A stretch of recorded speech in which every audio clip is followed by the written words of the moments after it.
Hello everyone, welcome to our channel English guru. Telugu భాష సహాయంతో సులభంగా ఇంగ్లీష్ భాషను నేర్చుకుందాం. Let's begin. ఈరోజు క్లాస్లో మనం పిల్లలకి ఇంగ్లీష్ నేర్పించడం ఎలా అనే టాపిక్లో పిల్లల కోసం వాళ్ళు బాగా నేర్చుకోవాల్సిన 20 వాక్యాలు ఈ క్లాస్లో మనం నేర్చుకుందాం. సో ఈ క్లాస్లో మనం నేర్చుకోబోయే వాక్యాలు ఉదాహరణకి ఈ విధంగా ఉంటాయన్నమాట. So let's begin. First one, hi, మిమ్మల్ని కలుసుకోవడం హాయిగా ఉంది లేదా సంతోషంగా ఉంది అని చెప్పడానికి hi, it is nice to meet you. Hi, it is nice to meet you. లేదా ఇక్కడ హ్యాపీ అని పెట్టామనుకోండి, నైస్ బదులుగా it is happy to meet you అంటే మిమ్మల్ని కలుసుకోవడం సంతోషంగా ఉంది. అదే నైస్ టు మీట్ యూ అంటే మిమ్మల్ని కలుసుకోవడం చాలా హాయిగా ఉంది అని అర్థం. నెక్స్ట్, ఇవన్నీ కూడా మనం పిల్లలకి నేర్పించాల్సిన వాక్యాలు. మీరు ఎక్కడి నుండి అంటే అర్థం ఏంటంటే where are you from. Where are you from అంటే మీరు ఎక్కడి నుండి వస్తున్నారు అనే అర్థము వస్తుంది, లేదా మీరు ఎక్కడి నుండి వచ్చారు అనే అర్థం కూడా వస్తుంది, లేదా మీది ఏ ఊరు అని అడగడానికి కూడా వేర్ ఆర్ యూ ఫ్రమ్ అనే వాక్యానికి అర్థం. ఇది సందర్భానుసారం మారుతూ ఉంటుంది. ఎవరినైనా వేర్ ఆర్ యూ ఫ్రమ్ అంటే వాళ్ళ సొంతూరు పేరు కూడా సమాధానంగా చెప్పొచ్చు అన్నమాట. నెక్స్ట్, మీ ఫోన్ నెంబర్ ఏమిటి? ఎవరినైనా ఫోన్ నెంబర్ కనుక్కోవడానికి పిల్లలు ఉపయోగించే sentence. What is your phone number? What is your phone number మనం కూడా ఇలాగే అడుగుతాం కదా. So what is your phone number. అదే కొంచెం అడ్వాన్స్డ్గా అడగాలంటే can I have your phone number please. Can I have your phone number please. కానీ పిల్లలకి ఇది సరిపోతుంది, what is your phone number అంటే సరిపోతుంది. నెక్స్ట్, నేను దయచేసి అది తీసుకోవచ్చా? మే I please have that. May I please have that. ఇక్కడ దట్ అని ఉంది కదా, దట్ అంటే ఇక్కడ అర్థం ఏంటంటే అది. అదే ఒకవేళ దట్ బదులుగా ఆ పుస్తకం తీసుకోవచ్చా అనడానికి may I please have that book. లేదా ఒక పెన్ తీసుకోవాలనుకోండి, may I please have that pen. So ఏదైనా వస్తువుని ఈ వాక్యంలో జతపరచాలంటే దట్ అనే పదం తర్వాత మీరు ఆ వస్తువు పేరు చెప్తే సరిపోతుంది. నెక్స్ట్, నేను దయచేసి కూర్చోవచ్చా? సో పిల్లలకి మనం మర్యాద నేర్పిస్తాం కదా, సో అలా నేర్పించేటప్పుడు గౌరవంగా కూర్చోవచ్చా అని అడగడానికి ఇలా చెప్పాలి, మే I please SIT down. May I please SIT down. Please అంటే దయచేసి, సిట్ డౌన్ అంటే కూర్చోవచ్చా. మే ఐ అంటే గౌరవంగా మనం అడగడం అనమాట, మర్యాదగా అడగడం, రిక్వెస్ట్ చేసుకోవడం. నేను కూర్చోవచ్చా అండి అంటాం కదా, సో అదనమాట. నెక్స్ట్, నేను దయచేసి బయటికి వెళ్ళొచ్చా? సో పిల్లలు ఒకవేళ బయటికి వెళ్ళాలనుకోండి, రిక్వెస్ట్గా అడగాలంటే ఇలా అడగాలి, మే I please go out. May I please go out. చాలా చిన్న చిన్న సింపుల్ సెంటెన్సెస్ పిల్లలకి మీరు నేర్పించడానికి చాలా సులువుగా ఉండే సెంటెన్సెస్ అన్నమాట. అందుకని తప్పకుండా పిల్లలకి నేర్పించండి. ప్లీజ్ అంటే దయచేసి, గో అవుట్ అంటే బయటికి వెళ్ళడం, మే ఐ ప్లీజ్ గో అవుట్ అంటే గౌరవంగా మర్యాదగా అడగడం అన్నమాట, బయటికి వెళ్ళొచ్చా అని పర్మిషన్ తీసుకోవడం. నెక్స్ట్, నేను దయచేసి లోపలికి రావచ్చా?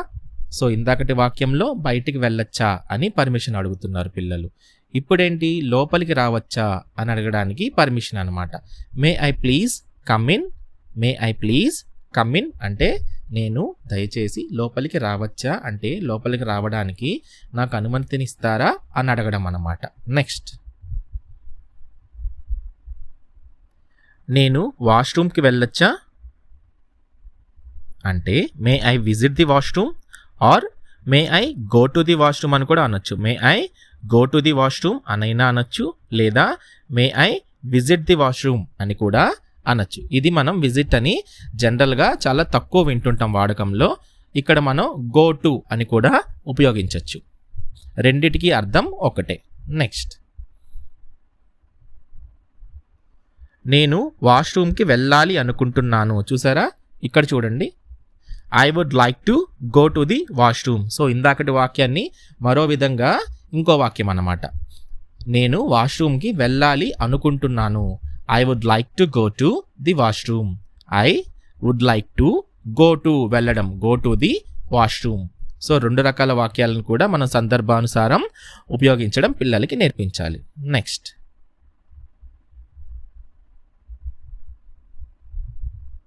ఏం జరుగుతుంది? చాలా చిన్న వాక్యం కదా, కానీ ఎంత బాగుంటుందో చూడండి. What is going on? What is going on అంటే ఏమి జరుగుతుంది అని. ఇక్కడ గోయింగ్ ఆన్ బదులుగా వాట్ ఈస్ హ్యాపెనింగ్ అని కూడా అనొచ్చు. HAPPENING, happening. హ్యాపెనింగ్ అన్నా కూడా ఏం జరుగుతుంది. వాట్ ఈస్ గోయింగ్ ఆన్ అన్నా కూడా, వాట్ ఈస్ హ్యాపెనింగ్ అన్నా కూడా అదే అర్థం. అదే ఇక్కడ ఏం జరుగుతుంది అని చెప్పడానికి సింపుల్గా what is going on here, HERE, here. What is going on here అని అంటాం మనం. నెక్స్ట్, నా స్నేహితుడు ఎక్కడ అంటే ఎక్కడున్నాడు నా స్నేహితుడు అని పిల్లలు ప్రశ్నించాలంటే ఇలా అనాలి. Where is my friend? Where is my friend? Where అంటే ఎక్కడ, వేర్ అంటే ఎక్కడ అనేసి అర్థం. నెక్స్ట్, నాకు ఏదైనా చేయాలనిపిస్తుంది. సో పిల్లలకి బోర్ కొట్టినప్పుడు అంటుంటారు కదా, నాకు ఏదైనా చెయ్యాలనిపిస్తుంది, ఏదో ఒకటి చెప్పమ్మా చేస్తాను అని చెప్తుంటారు కదా. సో అలాంటి సందర్భంలో మనం ఈ వాక్యం నేర్పించవచ్చు. I would like to do something. I would like to do something. Something అంటే ఏదైనా. I would like to do నాకు ఏదైనా చేయాలనిపిస్తుంది. టు డూ అంటే ఏదైనా చేయడాన్ని టు డూ అంటాం. ఐ వుడ్ లైక్ అంటే చేయాలి అనిపిస్తుంది. సంథింగ్ ఏదైనా. నెక్స్ట్,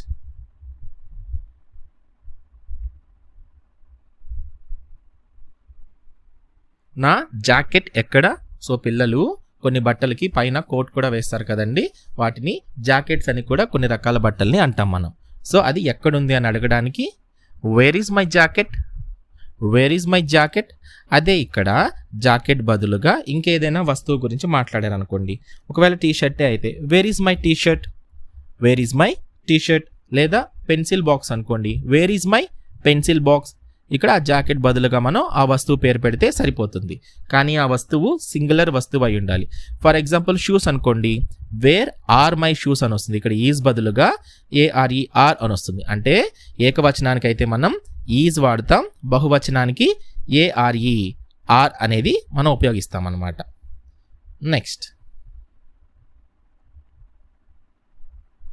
తరగతి గది ఎక్కడ ఉంది? సో క్లాస్ రూమ్ ఎక్కడ ఉంది అని అడగడానికి where is the classroom? Where is the classroom? Where అంటే తెలుసు కదా, ఎక్కడ. అదే ఒకవేళ లైబ్రరీ ఎక్కడుంది అని అడగాలనుకోండి, ఈ క్లాస్ రూమ్ ప్లేస్లో మనం ఏం చెప్తాం? వేర్ ఈజ్ ది లైబ్రరీ అని అంటాం. క్లాస్ రూమ్ బదులుగా లైబ్రరీ అంటాం. అలాగే మనకి ఏ ప్రదేశాన్నైనా సరే అది ఎక్కడ ఉంది అని అడగడానికి వేర్ ఈజ్ ది అనేది మాత్రం మారదు. ఇక్కడ మటుకు ఆ ప్రదేశం పేరు మనం చెప్తే సరిపోతుంది. సో ఈ వాక్యాన్ని ఉపయోగించి మనం చాలా వాక్యాల్ని ఫ్రేమ్ చేసుకుంటూ ఉంటే మనకి ఇంకా ఫాస్ట్గా లాంగ్వేజ్ వస్తుంది. నెక్స్ట్, నీ వయస్సు ఎంత? సో పిల్లలు నీ వయస్సు ఎంత అని అడగడానికి సింపుల్గా హౌ ఓల్డ్ ఆర్ యూ అంటే సరిపోతుంది. హౌ ఓల్డ్ ఆర్ యూ అంటే నీ వయస్సు ఎంత అనేసి అర్థం. నెక్స్ట్, నేను నిద్రపోవాలి అనుకుంటున్నాను. సో పిల్లలకి నిద్ర వస్తే అమ్మా నేను నిద్రపోదాం అనుకుంటున్నాను అంటారు కదా, సో అదనమాట. అది ఎలా చెప్పించాలి? I would like to go to sleep. I would like to go to sleep. Go to sleep అంటే నిద్రపోవడం, గో టు స్లీప్ అంటే నిద్రలోకి వెళ్ళడం. ఐ వుడ్ లైక్ టు అంటే అనుకోవడం. ఐ వుడ్ లైక్ టు అంటే అనుకోవడం. సో నిద్రపోవాలి అనుకుంటున్నాను అని చెప్పడానికి I would like to go to sleep. Next, నేను తలదువ్వుకోవాలి. ఇదెలా చెప్పాలి? I want to comb my hair. I want to comb my hair. Comb అంటే మామూలుగా దువ్వెన, అదే కోమ్ మై హెయిర్ అంటే తలని దువ్వుకోవడం అన్నమాట. నెక్స్ట్,